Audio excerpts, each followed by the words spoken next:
You're listening to part 2 of my incredible conversation with Jimmy Pitaro, the chair of ESPN.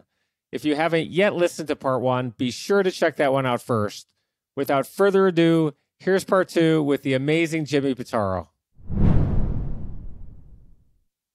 When you joined Launch, it was very well funded prior to going public. Its investors including Intel, GE, and NBC. And when it went public on April 23rd, 1999, it raised $75 million, an IPO led by Hambrecht and Quist, a boutique investment bank that JP Morgan acquired 4 months later. But well-funded does not mean job security. We can look at the sexy companies today that have raised billions of dollars in the past few years and now are going through massive layoffs. Coinbase just laid off 18% of its workforce, and Robinhood just laid off 23% of its workforce. One of the most frequently asked questions that I get from people, which I know you probably do too, is should I go work at a startup or a more established company, or should I leave a big company to work at a startup? What are your thoughts on this? And does your advice differ whether you're graduating in college or graduate school or have been in the workforce for a few years or are mid-career and want to try something new? And as part of this, where do passion, money, and learning fit into the equation? And what are some of the other factors we should be thinking about? I'll start with the money. I've never taken a job for money in my life. And, when I took the job working for Launch, I think I cut my pay by 60 or 70%. Yeah, I had upside because they were offering me stock, and I didn't have any stock, obviously, when I was working for Wilson Elser. But, my guaranteed pay went down significantly. But my advice to folks is subject matter. Again, I'm a broken record here. Follow your passion. Do what you're most passionate about. Just bringing this back to ESPN, our head of PR and I always talk about how the folks who are most successful at ESPN are the folks that are most passionate about sports. It's really hard to fake it. And so if you get a job at ESPN and you're not a real sports fan, I guess you can get by, but it's hard, and it's hard to advance. It's hard to truly excel, and so that's a long way of saying that I think folks have the best chance of being successful by following their heart and doing what they're most passionate about, and if you can find a job that pays well and is connected to your passion area, fantastic. If you can't, and to my point earlier, and you end up, taking a job to get started, that's okay too. But don't lose sight of the subject matter that you're most passionate about, and constantly focus on figuring out a way to get there. That is what I did. My career has been meandering, and that's an understatement. But the common denominator, the consistent thread there, has been my focus on ultimately ending up in the sports industry, and I've been fortunate in that I've been able to get there. After Launch went public, you briefly had a market value of more than $400 million, but things didn't go so great after that. On June 28, 2001, only 26 months after its IPO and 18 months after you started, Yahoo acquired Launch for only $12 million in cash. At the time, Yahoo had 192 million customers, and Terry Semel, who had run Warner Brothers for 20 years, had taken over as CEO only 2 months before. After the acquisition, you joined the Business Affairs Group in Yahoo's media division, and a short time after that, the head of Yahoo Sports left, and your boss asked you to run that group. At that point, you had never managed a profit and loss statement, and you went from managing around a dozen people to managing over 1,000 people. You were at the right place at the right time. That was your big break and the reason why you initially stayed. You ran Yahoo Sports website for 6 years, which rose to fame largely from NBA insider Adrian Wojnarowski. After 6 years, you were promoted to Yahoo Media, which encompassed news, sports, and entertainment divisions, and were, among many other things, you led the $100 million acquisition of the college sports site Rivals.com. In search of excellence, how important is it to be at the right place at the right time and get a big break? And what's your advice on how to get one? Is there luck involved in this, or do we create our own luck? Obviously, it's both. I know it's cliche, but it's both. Couple of things. You mentioned it before when you were describing Launch.com. Yes, Launch.com was Spotify, Pandora, and Vivo. But as you alluded to, timing is not everything, but almost. And if Launch.com, we were just early. We were personalized radio, customized radio, music on demand, whether it's audio or video. The royalties that were required by the record labels at that time were so significant that it was impossible, literally impossible, to make a profit. And so we were burning through a ton of cash, and we had to make a very, very tough call. Do we go out and try to raise more money, which was tough at the time, or do we sell the company to Yahoo? And Yahoo did make, forget about the financial side of it, the opportunity for Launch to take over the Yahoo Music vertical was incredibly exciting to many folks at Launch. So that is really why ultimately I think we did the deal. But yes, in that regard, the timing was awful. If Launch had survived through that tough period, and if it still existed today, I can't imagine what the valuation of that company would be. I really can't. But again, timing is everything, and the timing was just so awful. We were way ahead of our time in the music industry, and as a result, we had to make a decision that we otherwise would not have made, or we weren't planning to make, I should say. So that's an example, Randy, of timing not working out well for me or for many of us. But the opposite end of that is what you described before in terms of my opportunity to run a business. So yes, when Launch was acquired by Yahoo, Dave and Bob decided to leave Yahoo, but I stayed. And I stayed because I saw a path to Yahoo Sports. So again, this is a recurring theme here. I was aware of the fact that Yahoo Sports was an up-and-comer and investing heavily in their fantasy business, in their news reporting, breaking news, not just aggregating content from across the internet, but really trying to build out a unique voice. And so I saw an opportunity to maybe figure out a way to end up over there and follow my passion. And long story short, I was doing some deals on the music side, and the guy who was running Yahoo Media took a liking to me. He thought I was doing a good job on these deals. And yes, right spot at the right time. When the person who was running Yahoo Sports left the company, at that moment, the folks above me knew that I was really passionate about sports because I had been clear that that is where I wanted to end up. I didn't necessarily think that there was a chance that they were going to ask me to run it, but they did. And they asked me to run it because I think they wanted a deal guy, a relationship guy in charge. But yes, it was a stretch assignment for me, and that's an understatement. I went from managing, I don't know, maybe 5 to 12 people. I can't remember how many lawyers I was managing or business affairs people I was managing. But I went from that to managing hundreds and hundreds of people, engineers, marketing, sales, business development. And so it was baptism by fire for me. My advice is, first off, just be clear. So then when opportunities present themselves, you are top of mind.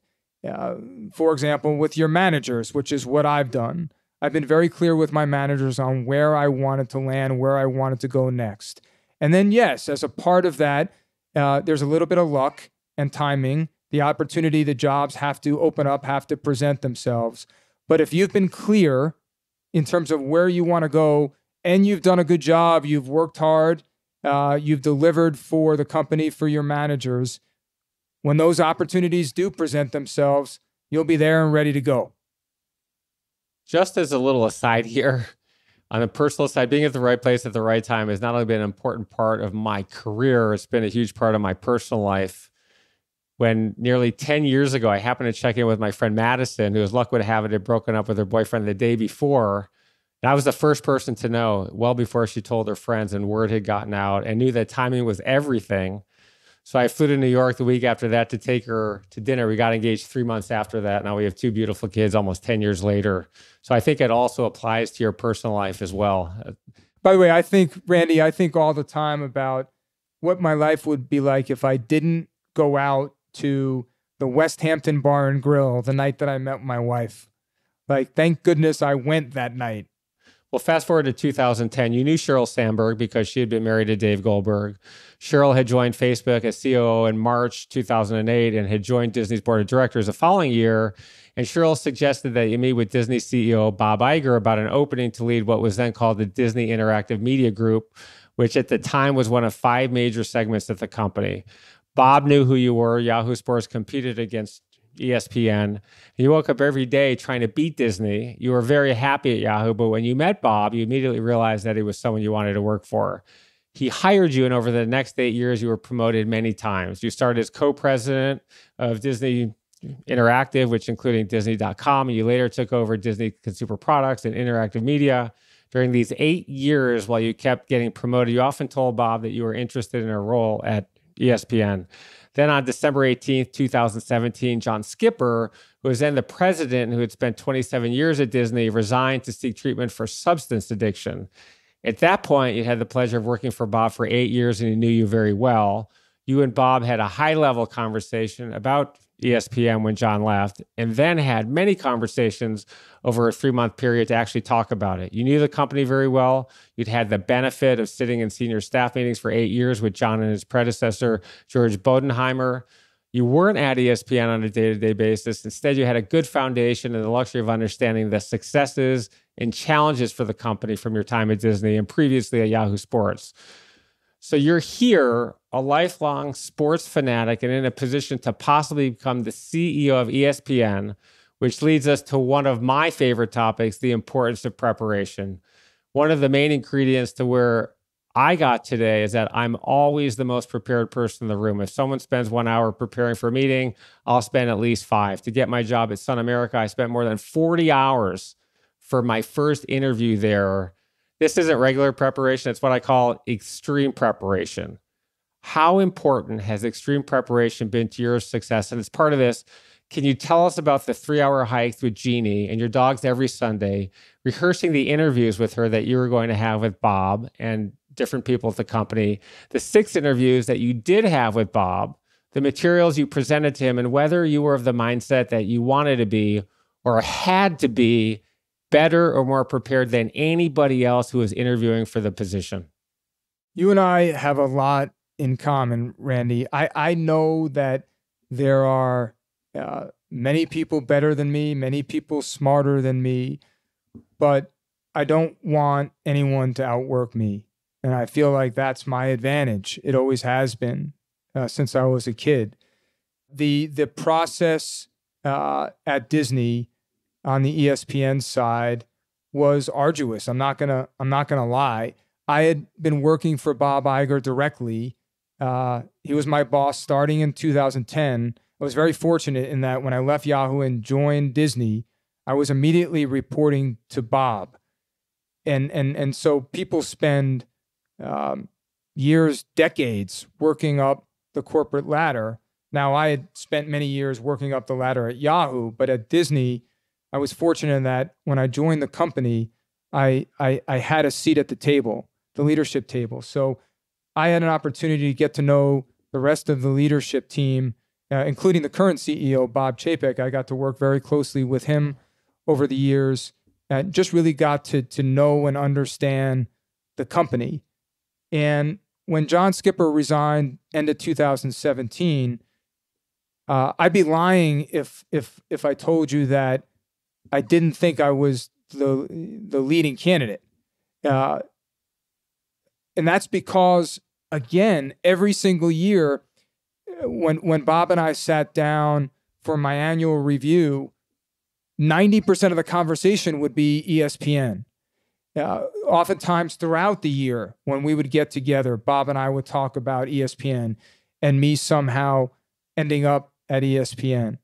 And so when the opportunity presented itself, I said to myself, okay, here's another time where, because I've been clear about what I want to do, it's gonna pay off.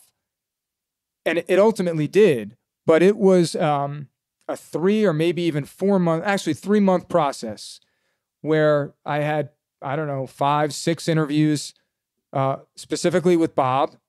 I met with several members of the Disney board of directors. I met with several people at corporate, and it was a tough process. And I spent a lot of the time preparing with my wife. My wife is fantastic in terms of helping me present myself. Again, that's what she does for a living. Although it's not presenting herself, it's presenting publicly, speaking publicly, crispness, making sure that you know what the message is when you walk in. And so my wife and I went on hikes every single weekend, yes, with our 2 dogs in Runyon Canyon in the Hollywood Hills. And we would go on several-hour hikes, and she would interview me. We would do mock interviews, and she would drill me on various aspects of the sports industry, various aspects of ESPN, and I would use it as a rehearsal for my interviews with Bob and with others, and it was incredibly valuable to me. And as a part of that, I put together my vision. I put together what I thought should be the core strategic business priorities for ESPN, and I presented them pretty thoroughly to Bob and others during the process. And then when I ultimately did get the job, my first town hall at ESPN, thousands of people. I didn't grow up at ESPN, as you know, and as we've talked about.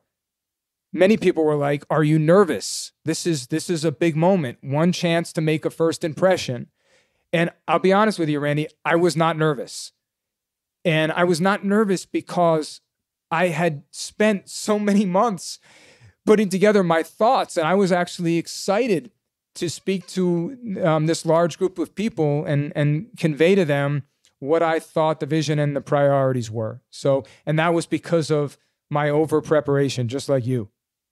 Sometimes people will come into my office for a meeting and they'll just look at my website. And the first question is, what's my dog's name? If they don't know my dog's name is Karma, the meeting's pretty much over because it just means that they didn't even read my website. But what's your advice to people who really will think, why should I spend 10 hours or 20 preparing for a job interview when I may not even get the job, that there's 100 other people who are competing for that same job? Or if you want to work at Goldman Sachs, there's 1,000 other people who want that job. Well, that's why. It's fiercely competitive, and you have to outwork the next person. If you really want something, you can't miss any opportunity to impress. And there's no topic or no item that's too small, nothing that's too large.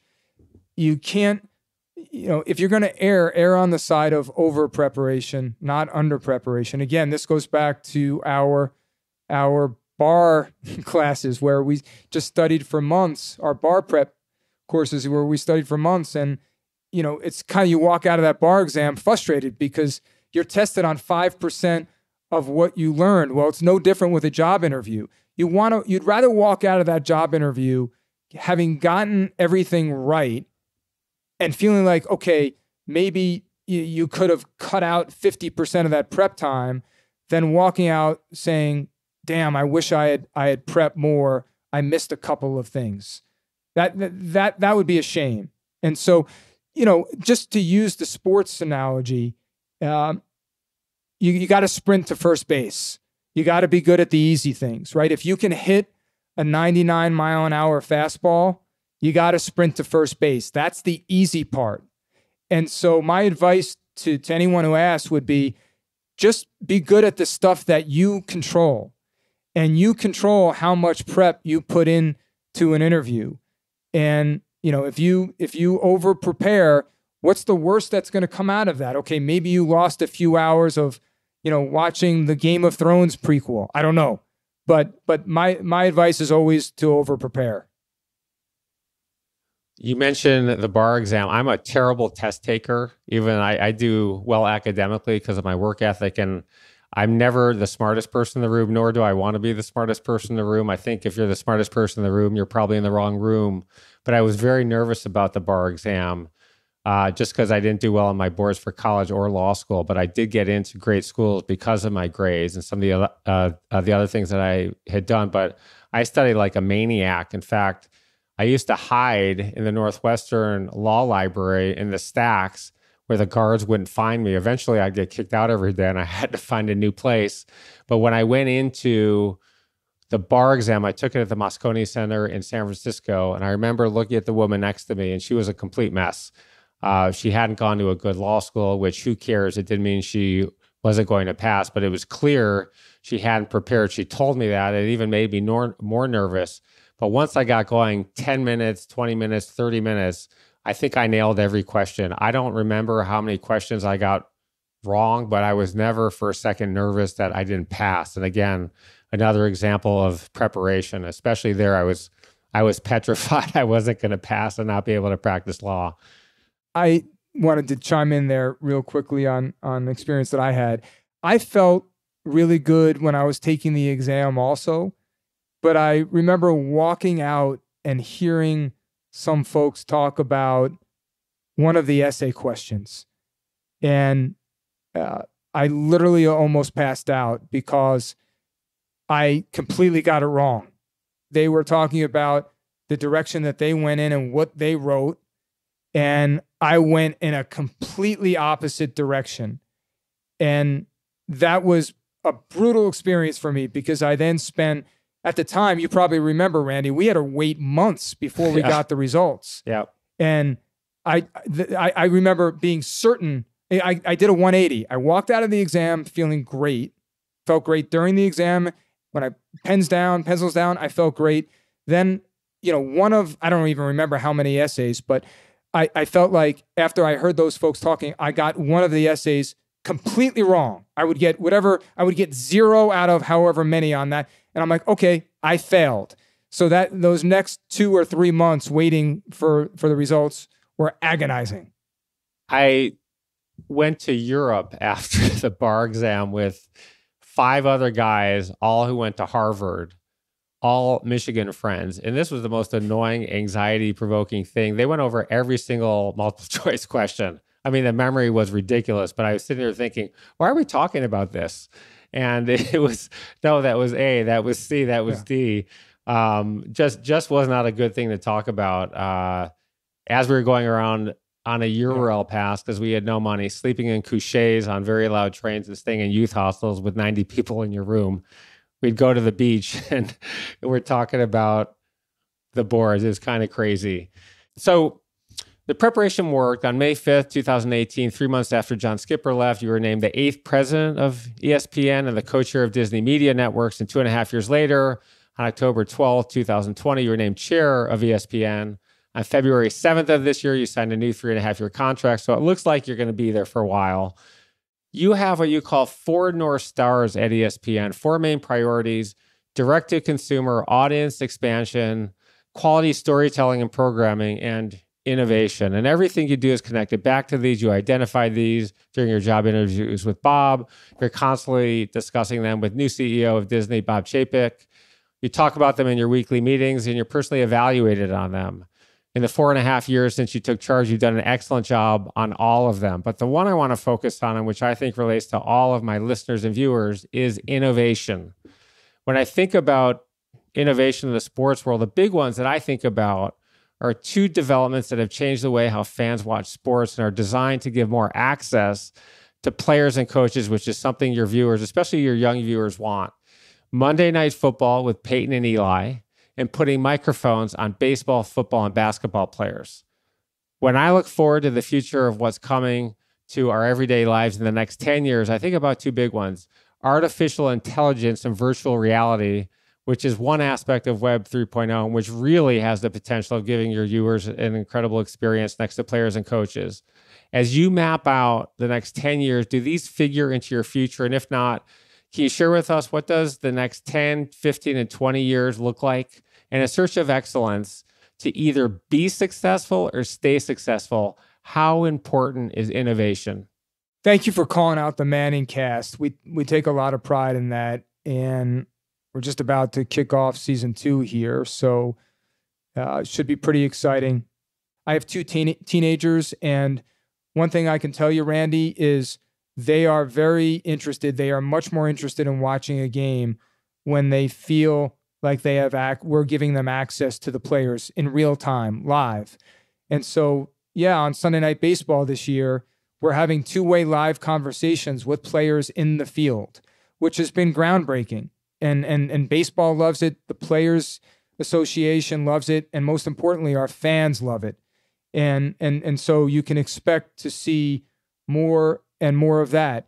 In terms of what's next, the next gen sports experience, that's how I spend half of my time right now, thinking about how ESPN can continue to lead in this new world. And obviously we have ESPN Plus that's doing incredibly well for us.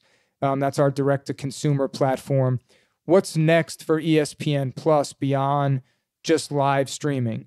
And so if you think about the holistic kind of Uber sports experience, obviously sports betting will be more of a component of the live stream. The social aspect will be a bigger component of ESPN Plus and the ESPN app. Going back to my friends and to me growing up, we would celebrate, we would commiserate. Well, should ESPN be providing the platform for that celebration? You know, if my friends and I want to watch a Monday Night Football game together, we should be able to within the ESPN environment. Merchandise, looking at ways where we can incorporate the buy component into the ESPN sports streaming environment. And then, yeah, you mentioned virtual reality, augmented reality. We have a team at ESPN dedicated to this area. It's called ESPN Edge. And they spend all of their time focused on the next gen sports experience. We're not necessarily using the word metaverse at ESPN, but in that vein and that capacity, what we're thinking about is there potentially an ESPN environment where you're as a fan navigating through it, and there's a component or there's a room where you can, live stream, watch your live events, watch SportsCenter, watch First Take. There's another room where you can interact with like-minded fans. There's another room where you can potentially place a bet through a third party. There's another room where you could potentially make a purchase. So it's a lot of the topics that you're hearing about when folks are talking about metaverse. We're starting to think about that from an ESPN perspective and how we can create, that next gen sports experience.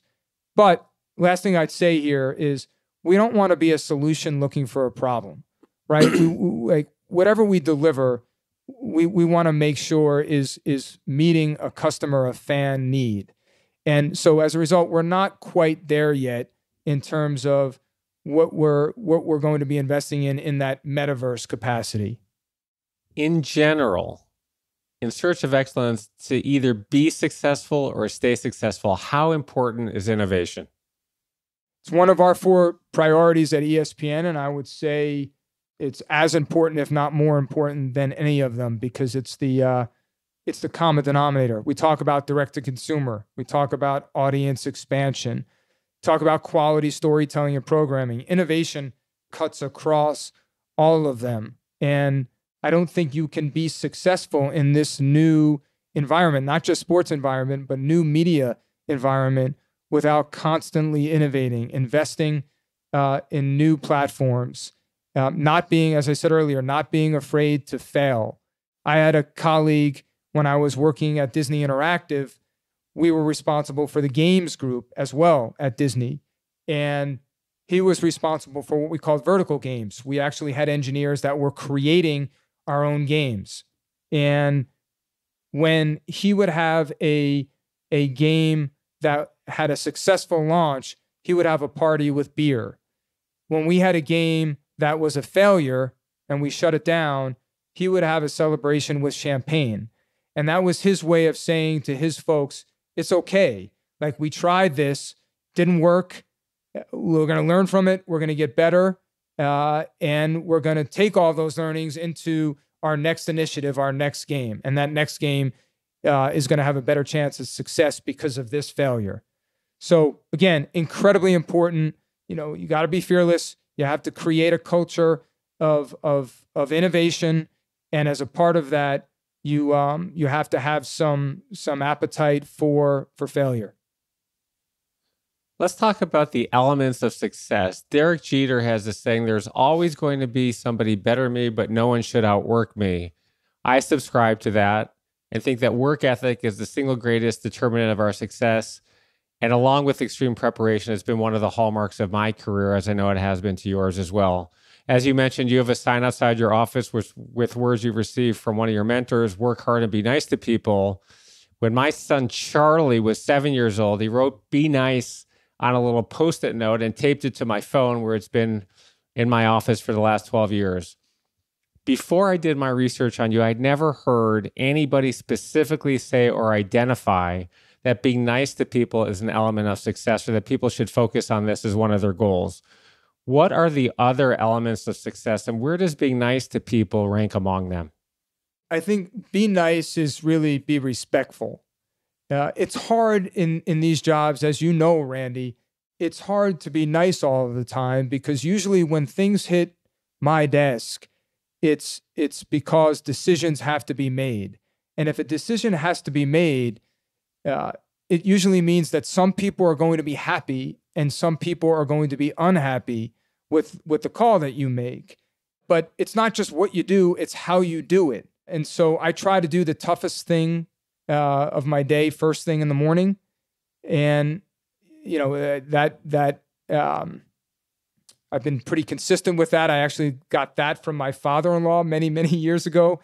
But again, sitting down with someone, being direct with them, being authentic, even when you're giving them information that they don't want. And you know that going into these meetings. Again, it's a huge part of my job. It's in part how you deliver the message. Giving people, first off, being accessible, giving people an audience with you. We've talked about this. This has been a recurring theme. You've mentioned it a couple of times. I saw it with Dave and Bob over and over again. Being accessible, not having someone else deliver the bad news. When someone was late for a meeting with you, they came out and handled it themselves and apologized to you. That, in my perspective, is part of being nice, or treating people with respect. And so I try as hard as I can to treat our employees, to treat our partners, even to treat our competitors with respect. And I feel like ultimately this is a marathon, not a sprint. And what comes around goes around. And there are times where we have really hard days at ESPN, and I'm looking for a friend, and I feel like because we're consistently focused on this culture of positivity, of belonging, of treating people with respect. When we do face hardship and have these challenging times, we can expect to be treated fairly and respectfully in return. My ex-wife used to work for Ron Meyer, who's one of the founders of CAA and who ran NBC Universal forever. And she worked for Ron for almost 5 years. And she said, number one, I've never heard anyone ever say anything negative about Ron Meyer, and he's just one of the nicest guys. I've met him only a few times, but I know hundreds of people that know him, and she knows him obviously very, very well. And she said that when he had such a skill of being nice to people, that when he fired people, that people almost thanked him, which is crazy to even think about. But it's something that I think should be more important in the workforce. Be nice and treat people nice, because like you said, it is hard sometimes when you're in a position of responsibility or not. You do have to make calls, and like you said, some people are going to be happy, and many people won't be. Won't be. You just can't make 100% of the people happy all the time. Let's talk about courage, which is something we don't often hear about when we talk about the elements of success. I want to talk about fear, which is sort of like the first cousin of courage and something we all experience many thousands of times in our lives. Can you tell us about the relationship between fear and courage, and the night you were watching the live action version of Cinderella with your family, and the conversation you had with your daughter Josie about the scene where the mother is dying? Yeah, have courage and be kind. She and I still talk about that all of the time. And, it just goes back to work hard and be nice to people. Have courage and be kind. It's pretty simple. It's pretty straightforward. And it resonated with me. These jobs are really challenging. They're demanding. Oftentimes they're around the clock. I wake up in the morning and sometimes I look at my calendar and I say to myself, okay, I got this. And then the day is never what I thought it would be. But I do wake up every single morning and I say to myself, I have to earn this. Like I'm pretty fortunate. I get to work in sports every day. I get to work with some really, really talented people. And so I have to earn this. And part of earning it is making courageous decisions and dealing with the ramifications. We've just bringing this all together here, Randy, in the spirit of innovation, like we've tried many things that have not worked, and we're ESPN, and people don't have a lot of tolerance for ESPN getting things wrong. We're the place of record. When something happens in the sports industry, people turn to us, and we need to get it right. And when we try new things and present new ways of broadcasting a game, for example, if folks don't like it, we're going to hear about it. So making these decisions, trying new things, innovating, it takes courage.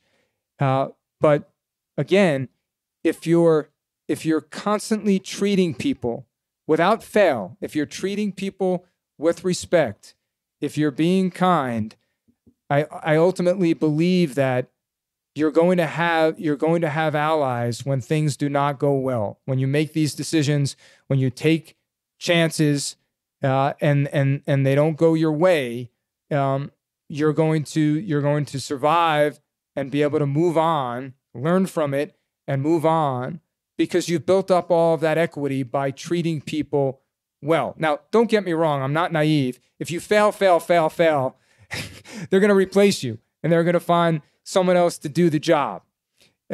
So you got to get things right a lot of the time.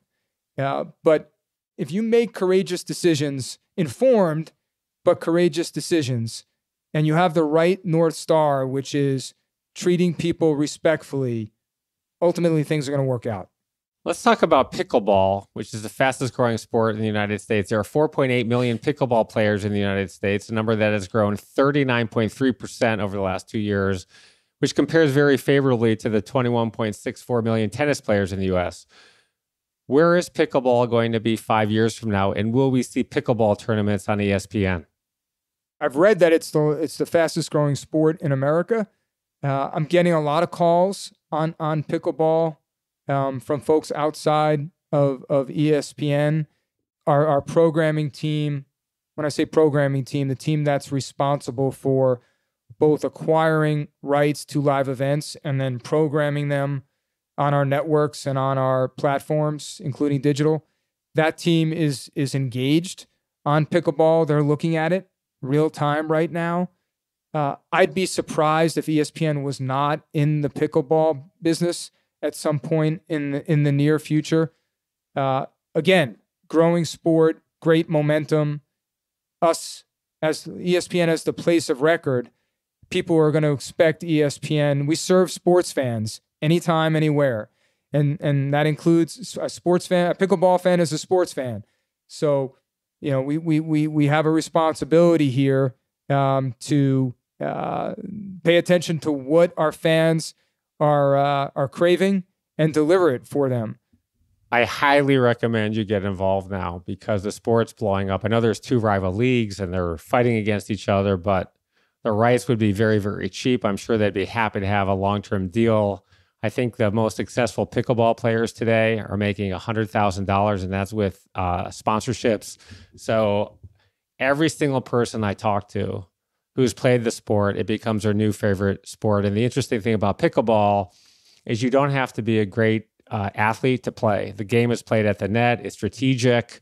And sure, I mean, if you play really, really well, you're hitting the ball very fast.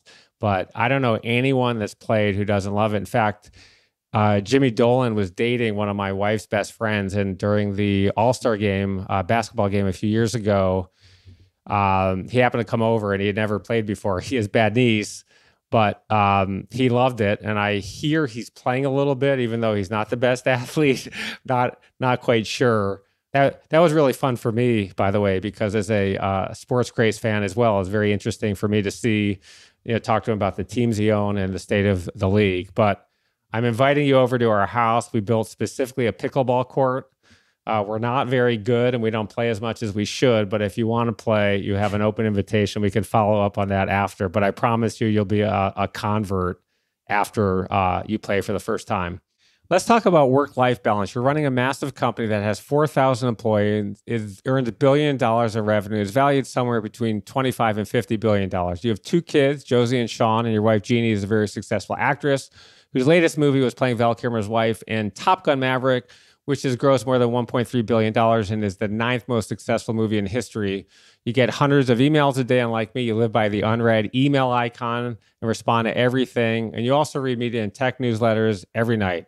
In search of excellence, what is the right work-life balance? I really do prioritize my time with my family. I have 2 teenagers, and yes, I have a wife who works, and so it's really important to me that when I'm available, and I'm there. I was playing golf twice a week before my oldest was born. He's now 19 years old. I have not hit a golf ball in 19 years because I made the decision that I'm working so hard. When I'm not working, I need to be present, available. I can't be on a golf course for 5 or 6 hours. And I made the decision 19 years ago that when my youngest was in college, I would pick the game up again. I miss it, but I'm so happy I did that because it was a big part of my life. But I've spent all of that time that I otherwise would have on a golf course with my family. That's just one example. But what I focus on, Randy, is working really hard, being completely invested and present when I'm at work, and then when I'm home and not working with my family, I try to minimize the distractions. You can't eliminate the distractions. You just can't in my job. But I try to really minimize them and not look like when we sit down at the dinner table, I'll turn my iPhone for a half hour on Do Not Disturb. So I don't even feel the vibration. And that's just one little example. But I realized years ago that sometimes when I was present with my wife and children and I would glance down at my phone, I would see them see me do that. Like they noticed. And those were wake-up calls for me that, oh yeah, I don't want my children, in 10 years to think back on this time and the image in their heads to be me looking at my phone. I just don't want that. And so that doesn't mean that I'm working less. I'm busting my butt at work, but when I'm there with my family, it's family time. And so we can, and by the way, we convey this message to our employees regularly at ESPN. Again, at town halls, team meetings, over on our company website, our intranet. We're very clear that we expect folks to take their time, to take their vacations, and do the best they can to disconnect, because it's important. I mean, mental health is incredibly important, and I'm so pleased with the fact that athletes are now speaking very publicly. Coaches are speaking very publicly about mental health and their own personal challenges with mental health. I think that's incredibly healthy, and it enables and helps children, younger people feel like they're not alone. So we try to get behind that and amplify those messages coming from athletes as much as we possibly can. But yes, as an enterprise and as an individual, as a human being, we try to communicate back to our employees the importance of striking that balance. Do you have any last advice for those listening today? Do what you can to give back. Try to take time to pay it forward, to contribute back to society. If you don't have time to sit on boards, or you don't have the resources to contribute financially, try to make time to contribute however you possibly can, whether that's your time in connection with a charity that you're passionate about, whether that's, as we discussed before, mentoring, helping others, taking your learnings and sharing them with others. That's my hope for my children, that they dedicate a significant, and Randy, I know that I'm preaching to the choir here. I know your background, and I know how active you are in terms of philanthropy and giving back and paying it forward. And that's what I could hope for from my children, that they dedicate a significant percentage of their time to giving back to society. Jimmy, you've been somebody I've admired for a very long time. You've set a tremendous example to others with your humility and dedication to your community. I'm very grateful for your time today. Thank you so much for sharing your story with us. Randy, let me just say I am blown away by how prepared you were for this interview. I've done many of these, and I've never been interviewed by someone who shows up so prepared. And it's wonderful. As we've discussed, it's something that I pride myself in over preparation, and the level of detail. I think I learned a few things about myself here, but the level of detail, the level of preparation is just incredible, and I definitely appreciate it. I think it really helped our conversation. So thank you.